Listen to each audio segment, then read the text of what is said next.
صباح الفل يا مساء الجمال عليكم على حسب ما بتشوفوا الفيديو. النهاردة عندنا عزومة جامدة جدا، أكلة سمك متينة. يلا بقى نخش على التفاصيل. بصوا، أنا أول حاجة طبعا رحت السوق وجبت السمك وحطيته في مية وملح وخل، مية وملح وخل وليمون لمدة 10 دقايق بس مش أكتر عشان السمك لحمه بيتهري.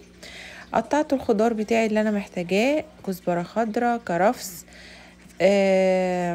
ضربت الثوم كده في الكبة وحطيت عليه التوابل بتاعت سمك، بهارات سمك، كزبرة، كمون، شطة، بحط شوية زعتر، حطيت بهارات سمك اهي، وحطيت كمان البودرة بتاعت الماجي. خلاص، وليمون بقى، اديها ليمون، ماشي، اديها ليمون، وحطيت شطة. تمام كده، وادي الزعتر، حطي بقى شطة وحطي كام ليمونة كده حلوين. خلاص، وظبطي بقى الملح بتاعك عشان السمك بيحب الملح بقى. وهنا هحط على التتبيلة كمان فلفل احمر، وهحط شوية من الكزبرة الخضراء وشوية من الكرفس اللي عندي. تمام، هفرمهم وهضيفهم على الثوم المفروم. وحطيت فلفل اخضر حامي وفلفل اخضر بارد. خلاص، خلصنا كده تتبيلة السمك. بالمرة بقى انا محتاجة كمان فلفل الوان، هقطعهم كلهم واخليهم كده في الطبق عندي، عشان مش كل وصفة هاجي اعملها اقعد اقطع فيها الحاجة. انتي مادام انتي عارفة انتي عايزة ايه بالمرة قطعي حاجتك. خلاص، عندي سمك فيليه، انا هعمل وصفتين منه. اوكي، الاتنين مختلفين. عايزة فيها وصفة ان السمك يكون مكعبات، والوصفة التانية يكون هنعمله ستريبس، فهيكون صوابع. تمام، انا بعمل تتبيلة السمك الفيليه والصبيط. بحط شوية دقيق، عليه التوابل، بابريكا، بصل باودر، توم باودر، كركم، كاري عايز حطي شطة حطي. حطيت معلقة من التتبيلة بتاعة السمك اللي هي التوم. خلاص، يبقى بصل باودر، توم باودر، كركم، كاري، بابريكا. خلاص تمام كده. بحط المية بنزل بيها بالتدريج شوية شوية. انا عايزة الخليط بتاعي لا يكون تخين قوي ولا يكون خفيف. شايفين؟ بس كده. دي بقى ايه تتبيلة السمك الفيليه. اوكي، وهحط معاها كمان الصبيط بقى طبعا كنت نقعاه برضو مع السمك ومقطعاه صوابع كده زي البطاطس، لما بتقطعي بطاطس محمرة كده زيها بالظبط. خلاص،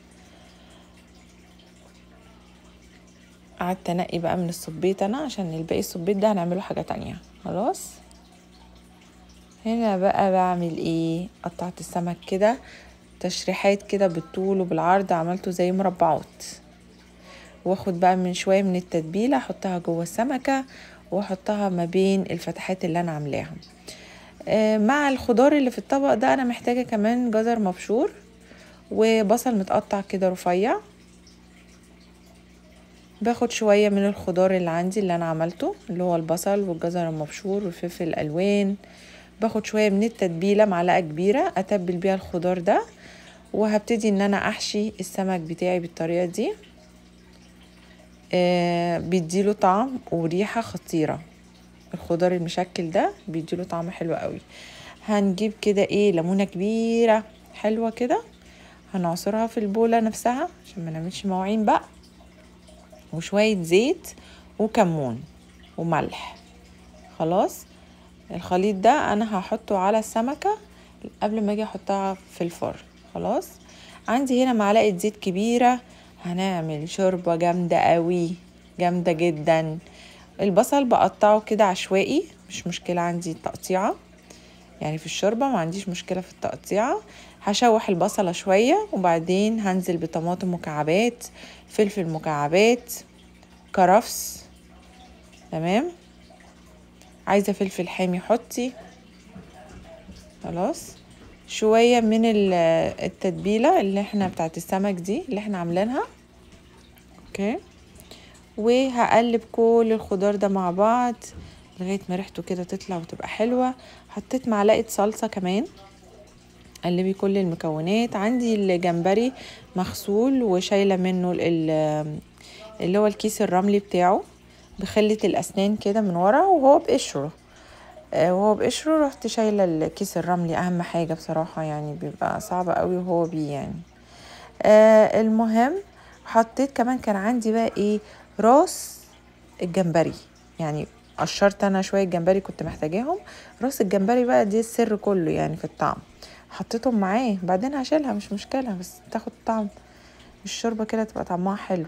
هنبدر السمك بتاعنا المكعبات اللي احنا تبلناه بتتبيله خفيفه كده، هقليه كله. مش محتاجه القلي يكون الذهبي الحلو كانك هتاكليه يعني كده من غير اي حاجه، لا انا محتاجه حاجه كده بسيطه، يعني تقليه السمك كده يبقى لونه فاتح مش مشكله.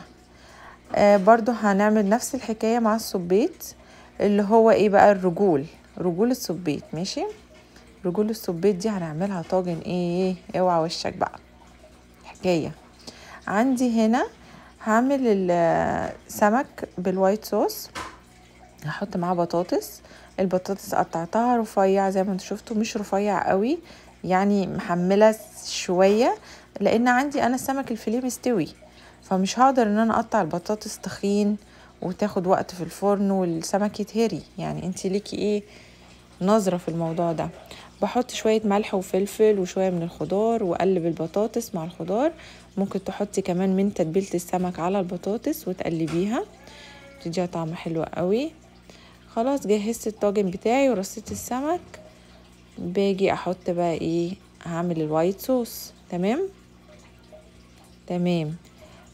طبعا زبدة والدقيق، اشم ريحة الدقيق كده شوية، احط الكريمة واحط اللبن. حطيت جوز الطيب، حطيت بصل باودر، توم باودر، والملح. ما حطيتش فلفل اسود، انت لو عندك فلفل ابيض حطي. خلاص تمام كده. هحط شوية جبنة موتزاريلا على على السمك. بعد ما عندي الوايت صوص عملته خلاص وخلص وشلته من على النار، حطيت معلقة كده محترمة من الشبت. يا عيني يا عيني على الشبت مع الوايت صوص بقى ايه، شايفين الشكل بيتكلم عن نفسه، خطير. شوية شبت اوعوا تنسوا، شوية شبت مع الوايت صوص، حاجة كده خرافة. ايوه وهزيه بقى كده عشان ايه، ينزل في القاع، يوصل للبطاطس، انا عايزاه يوصل للبطاطس تحت، فما يبقاش تخين قوي ولا خفيف قوي يعني. خلاص اهم حاجة ان هو ينزل للبطاطس تحت يا عيني عشان تستوي. تمام.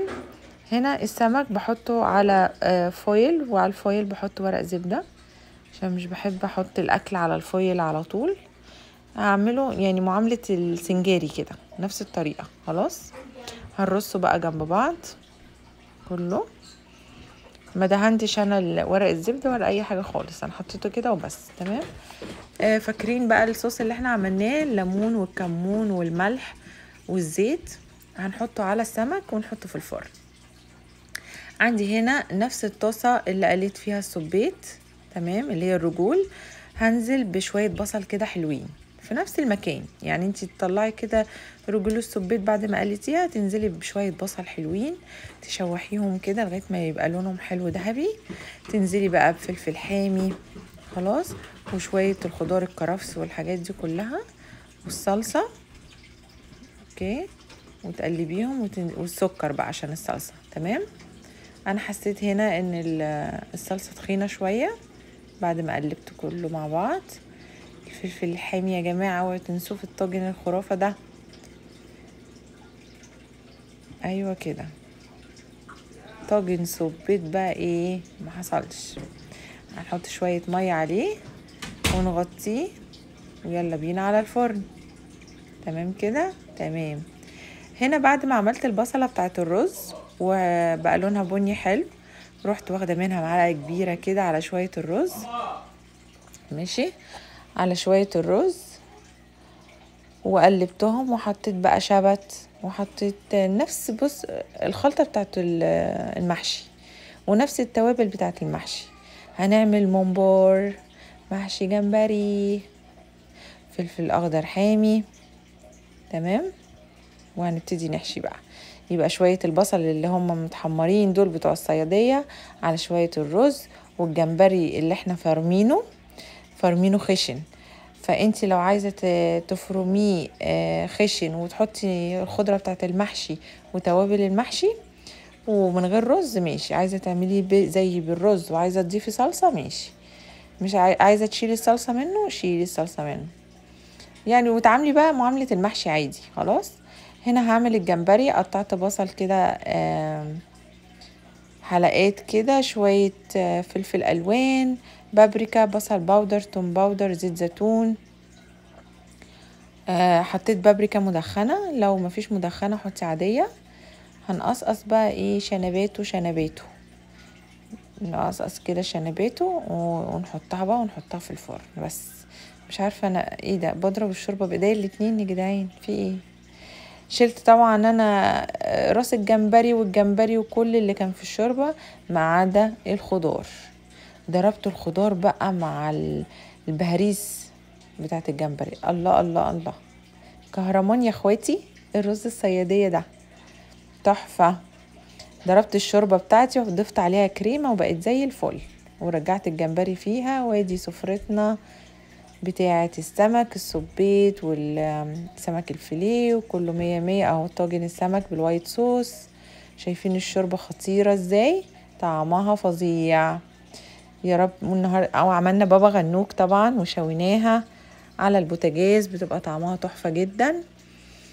طاجن السبيت الخطير المشطشط والجمبرية اهي بتبص في الشوربة. يلا يا رب يكون الفيديو النهاردة عجبكم. اشوفكم مرة تانية في وصفة تانية. باي.